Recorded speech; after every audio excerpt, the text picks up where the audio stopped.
Hello, and welcome to Accelerating Your AI Journey. I'm your host, Alexa Carlin. Today, we'll be taking a look at responsible AI. What defines it, and how do you ensure it when deploying and accelerating AI in the global enterprise? Joining me today is Rick Kreuser, AI Center of Excellence Tech Lead at Lenovo. Welcome, Rick. Hey, thank you for having me, Alexa. It's wonderful to be here. I'm looking forward to sharing a little bit about AI and responsible AI with your listeners. Yeah, we're definitely excited to learn from you. So just tell us a little bit about yourself and what inspires you about AI responsibility. So, again, Rick Kreuser, been with Lenovo a little over a year. I joined to do some R&D work for the services division, but then moved over to AI to help found the Center of Expertise for AI. And since then, we've grown to 30, 40 odd people that really help bring the best of Lenovo to our clients from across all of our different groups, whether it be the services group, whether it be the devices group, whether it be the cloud groups or Motorola even. And what's exciting about that is we get to put all the parts of Lenovo together in a way to drive a client outcome, to give a client what they're looking for in terms of a working AI solution that fits with them. And the responsible part is actually a very important part because the solution that you have has to fit with your people, has to fit with your culture, has to fit with your customers and the values that they have. So the exciting part is crafting something, and it really is a craft at this point, that meets all those needs. Yeah, so you kind of just look at the big picture and you help clients with that. We do. We always start with outcomes because a lot of AI is from the technology up, which is it's a solution looking for a use. We start the other way. We start with what outcome are we trying to drive, and then we work backwards to figure out what security, people, process, technology, responsibility you need in your environment for that particular outcome. So you kind of reverse engineer it. We do. Awesome. Or maybe it's the front engineering. Right. Yeah, you could look at it that way. So just tell us, what is responsible AI? Let me answer this in two ways. Lenovo has a very detailed definition, which I'll cover at a high level in a second. But in essence, AI needs to be a reflection of your values, because what's valuable for you as a company might be different than what's valuable for somebody else as a company. But it reflects, first of all, your corporate values. So this is what we think in terms of diversity. This is what we think in terms of security. This is what we think in terms of whatever. All companies are slightly different in that regard. But it also reflects your geo values, because you're doing responsible AI in Europe, there's different privacy laws, for instance, than there are in South America or the United States or others. So it's a combination. It's an AI solution that reflects the values of your people, your geography, and your corporate values. So it's all three of those things together. All three of those things. So if you're doing a certain type of solution in Europe, for instance, it will have different requirements, regulatory requirements even, than a solution in the United States to be compliant with the way the European Union wants their people treated and the privacy laws that are on the books, et cetera. Wow, so there's so much to think about, especially when you're a global business. There is. Mm-hmm. So what are some of the kind of challenges that organizations face when they even just start to think about AI, let alone also implement AI? And I think there's two challenges when you start to think about AI, and these happen in this order, which is a lot of clients we speak with now just don't know where to start because AI is overwhelming. It can be a very overwhelming. Well, it is. And there's hundreds or thousands of companies, some of them startups that are not very well established. There's many of the traditional companies that are trying to play in there. You can start with use cases. You can start with a partnership you already have. You can start with what your vice president just got off a plane, read an article and says, use this supplier. I'm interested in whatever they're doing. It is truly overwhelming. And it takes an expert in the field to really dial in, hey, here's the right place to start. And then very quickly after you start, the next challenge you'll get to is skills. It is, I think if you talk to like McKinsey, they say there's probably a 500,000 person shortage Wow. across the AI skill set. Everybody's looking for AI skill set, whether it's partnerships, whether it's market, whether it's technical skills and, data scientists and things like that. There's a shortage of skills. So even if you know where to start, it's hard to get the mass and momentum in your own company because it's hard to hire those people. Right. And they're scarce in the marketplace. And a lot of people are talking about how they're afraid that AI is going to take their job. But you're just saying that there's so many new jobs that are being created. There are. And I do have a strong opinion on that. I don't think AI are taking people's jobs.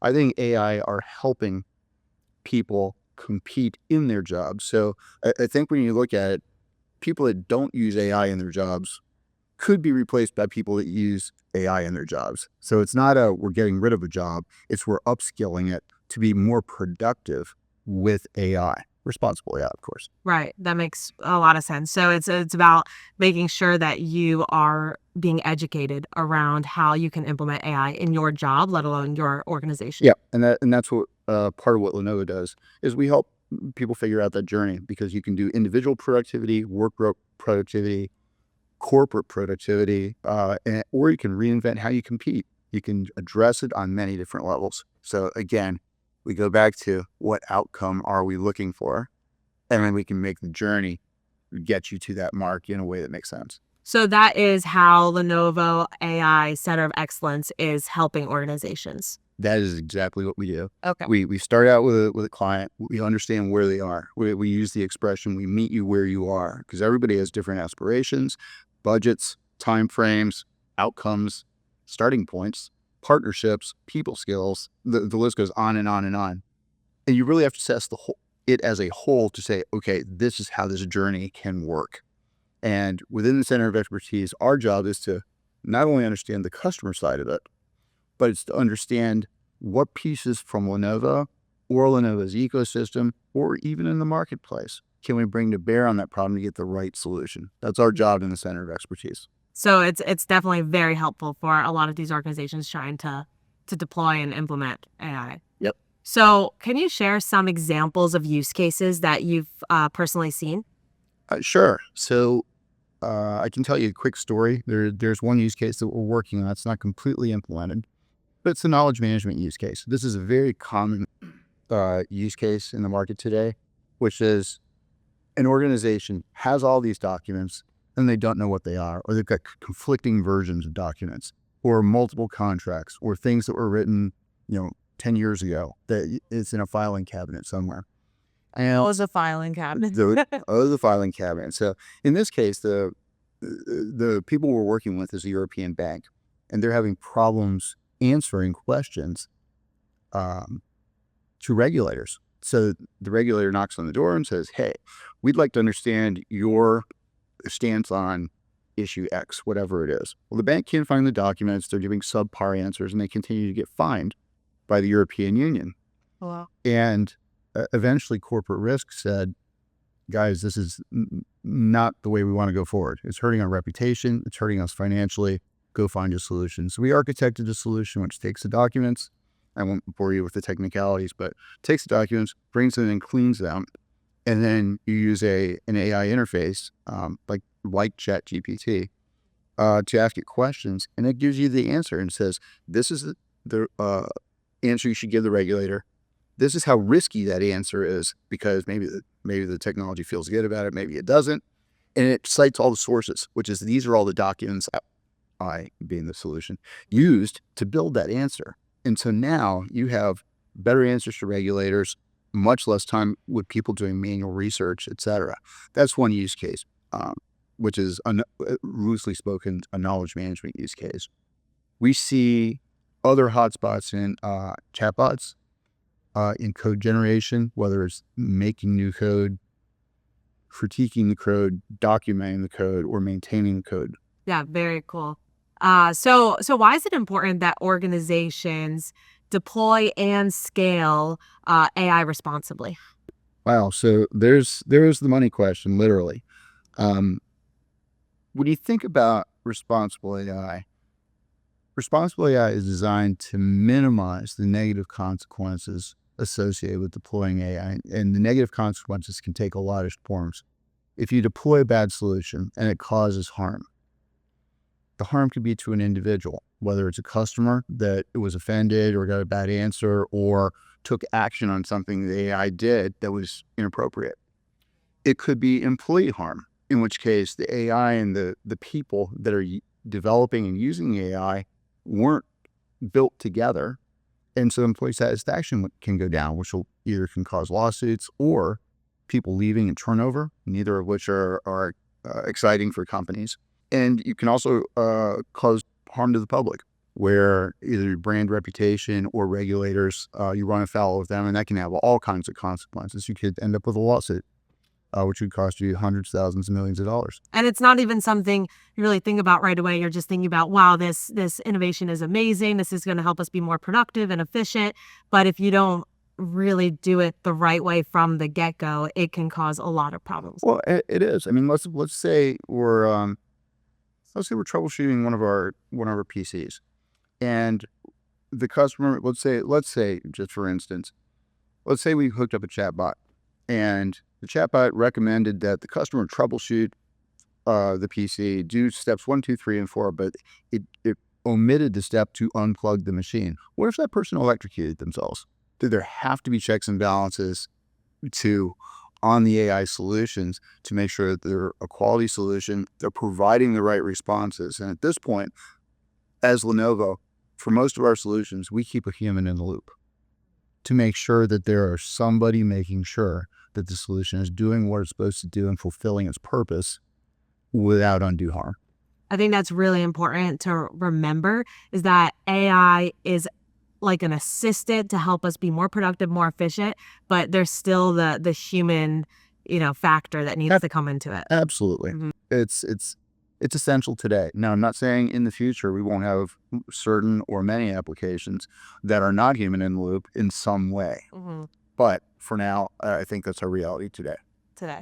So I understand Lenovo has its own set of guidelines for responsible AI. Can you walk us through some of those? Absolutely. I'm really proud of this. So about 5 years ago, we formed a responsible AI committee at the direction of the board. And you said, we want to have this be a reflection of how we think about AI for us and for our customers. And we established our responsible AI policy, and it's got 6 parts. 6 pillars is what it comes down to. So that starts with diversity and inclusion. It includes responsible AI policy includes security and privacy. A lot of companies have it the other way, but we have diversity, inclusion, security and privacy, explainability, transparency, accountability and performance, and sustainability are the 6 pillars. So and those reflect our values. So when we go make an AI solution, every AI solution we make goes through the responsible AI committee to make sure it meets our standards and our customer standards for those 6 pillars. Interesting. So when you talk about these solutions, these are part of like the AI library, the Lenovo. They can be. So think of the AI library as accelerators. These are things that we've built for ourselves and use internally for ourselves, for it could be a partner that has built it with us. But when we go to a customer and say, what outcome, Alexa, would you like from your AI? If we can take pieces of things that we've already built that have been through the responsible AI reviews, so we know they work, they're kind of internally certified, if you want to think about it that way. We take things from the library as a starting point, and we put things together on top of them to make it so we get to the outcome for the customer faster. Okay. Yeah, it's a good analogy to think of it as like little mini accelerators, for a certain outcome.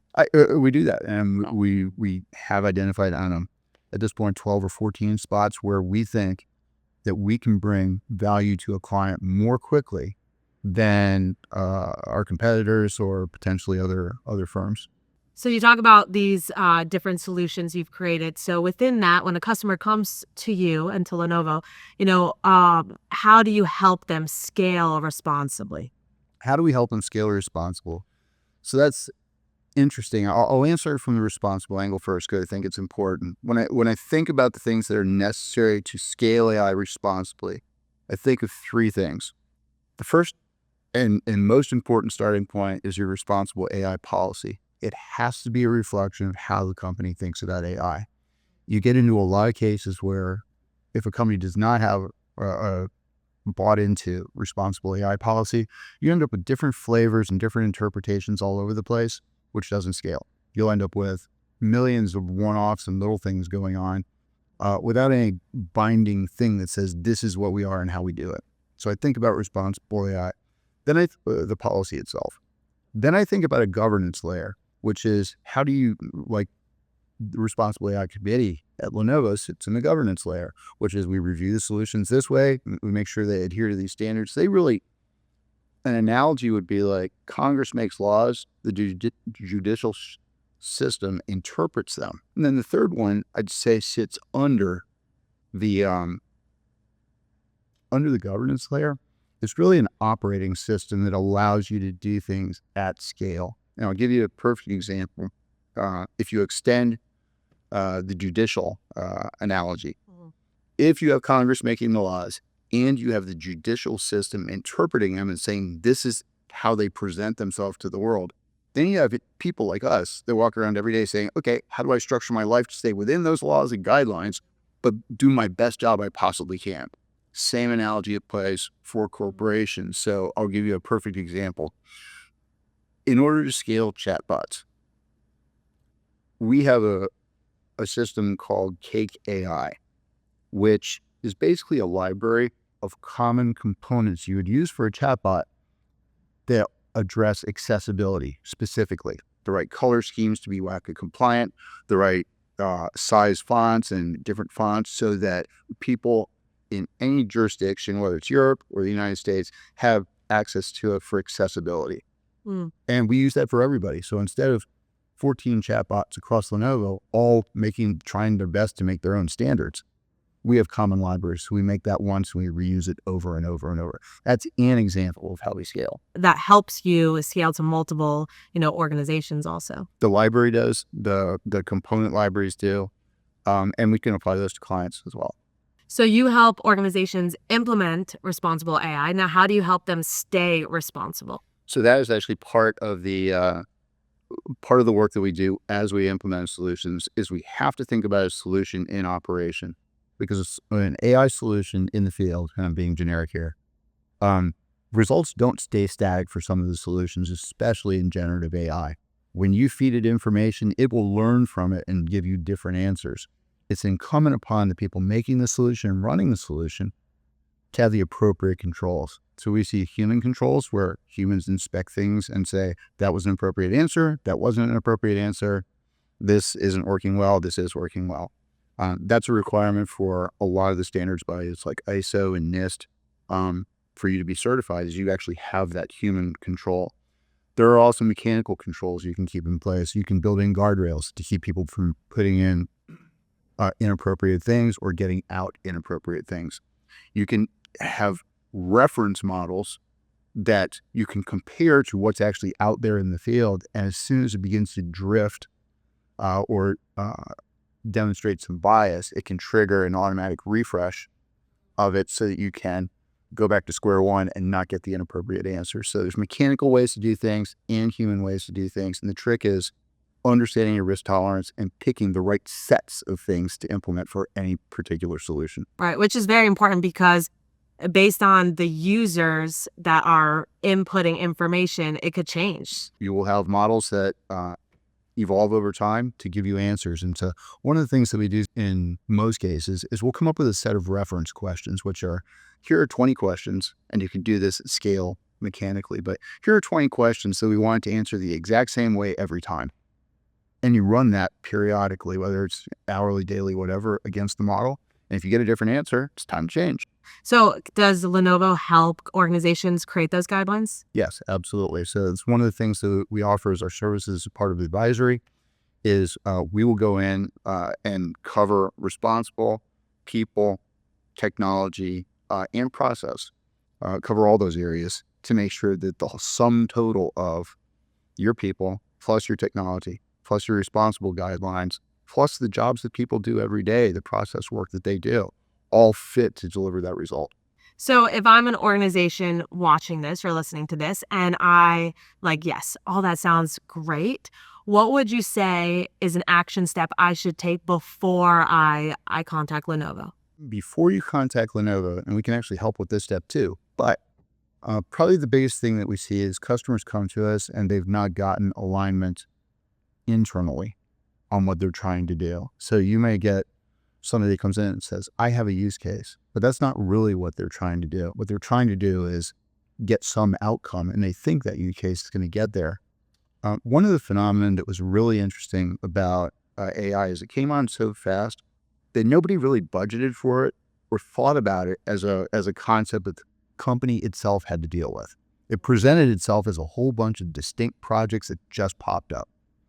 So when you think about getting people aligned behind a responsible AI policy, behind common component libraries, behind the common infrastructure, these were things that companies hadn't solved for before and now have to. Right. It's required. So you can engage a consultancy like us. I call ourselves a consultancy and a device company. But you can engage us. But the more you work you do ahead of time to get aligned internally, so your security people, your data people, your CIO, your line of business are all saying, yep, that's what we want to go do, that will speed the process immensely. Right, and help make it more successful earlier on the stage. That's the first thing we do as advisors, is if we ask you what the outcome is you want, then we ask your colleague what the outcome you wanted, and those are two different things. Because, I mean, I'll give you a perfect for instance. Within Lenovo, sometimes we do AI to prove a concept. Sometimes we do it to drive productivity. Sometimes we do it to compete along a different dimension. So what are we really trying to do here? And so you have to ask that question and be just intellectually honest with yourselves. And if you get different answers, go figure out how to get aligned. Right. And I love how Lenovo, like, you're using the products you're also offering. Yes. So we have a concept that's I think some folks have heard it in the market and we're using it more and more, but it's called Lenovo Powers Lenovo. And within Lenovo Powers Lenovo, the whole idea is, I mean, we've got the world's 10th best supply chain. We've got an outstanding field service organization that keeps winning award after award after award, which covers things like customer service functions. So when we have an idea on how to use AI, we'll implement it internally first and prove it out. We did that with Microsoft Copilot, for instance. If you want to do Copilot adoption services, let's figure out how to use it and deploy it ourselves first. Right. So, and you get to tell the story in the market, and you get the bumps and bruises from having gone through it, at an N=1 kind of level. And that's valuable. That's valuable so that other companies don't have to, they can go faster, they can get a better outcome more quickly. Yeah, you take away the whole research part of it. I think there's still an element that needs to go there because you still need to fit it into the organization. So if you really want to think about it like a cable company, right? The cable that runs under the street is the same for everybody. The last mile of getting it into your house, you might have a different port, you might have a different place that it pops up out of the ground. So the last mile in a lot of cases is different for each client, and plus the security side, because everybody's security is different. But really, that's a good analogy to think about it. Yeah, very good. So it's kind of like Lenovo gets you 80% there.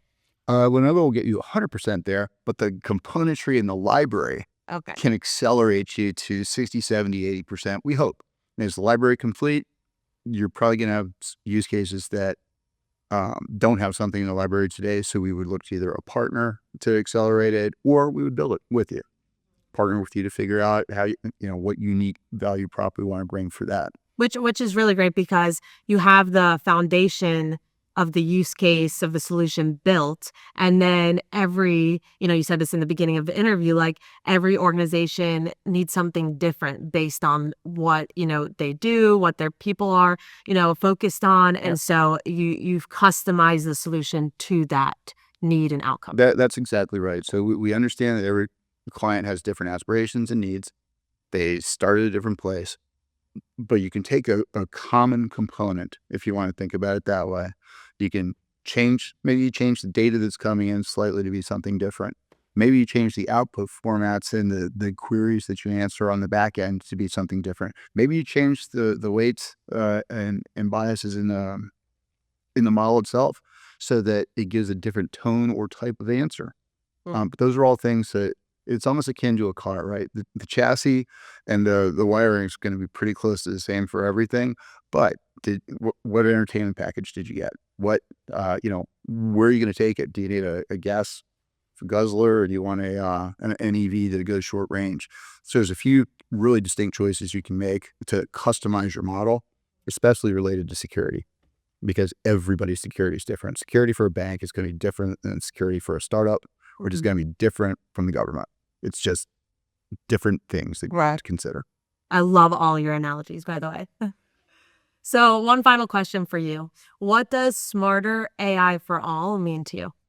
Smarter AI for all means that you are really finding the right solution to achieve the outcome across the entire hybrid AI ecosystem, whether that's from a device through the orchestration, the infrastructure layers, your cloud layer, data, so applications, language models, services, and you've applied them all in a way to achieve an outcome for a client. That's exciting. That is very exciting. Well, thank you so much, Rick. It was great talking to you and learning from you. Sounds great, Alexa. Thank you so much for having me. I've enjoyed it. Yeah, definitely. So again, I'd like to thank my guest, Rick Kreuser, AI Center of Excellence Tech Lead at Lenovo, for stopping by and talking with us today. And thank you for watching. Visit us online to learn more about how Lenovo can accelerate your AI journey on the road to smarter AI for all.